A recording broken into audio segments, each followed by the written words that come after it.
ও বন্ধুরাই দেখো আজকের আমাদের রেসিপি কি বলতো। রাত্রেবেলা দাঁড়াও একটুখানি লাইটটা অন করে নিই, ফ্ল্যাশ লাইটটা।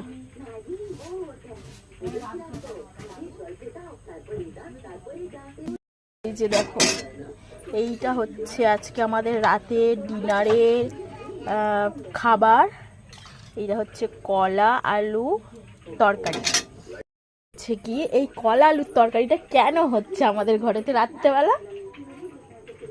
হ্যাঁ, এই কলা আলুর তরকারিটা আমাদের বাড়িতে রাত্রেবেলা কেন হচ্ছে? তুমি জানো, তুমি রান্না করছো, আমাকে জিজ্ঞেস করছো। একটুখানি বলো প্লিজ সত্যি কথাটা, কেন হচ্ছে কলা আলুর তরকারিটা? তুমি যা। কলা আলুর তরকারিটা কেন হচ্ছে আমার আমাদের ভালো ঘরে? লাগে না এইসব। আরে বলো না একটুখানি, কেন যা। কলা আলুর তরকারিটা হচ্ছে আমাদের ঘরেতে? বলবে না তো আমিই বলছি, দাঁড়া। এই কলা আলু তরকারিটা হওয়ার কারণ হচ্ছে আজকের আমার কুডনি বরের কি হচ্ছে বলি, না। মহা পেট খারাপ।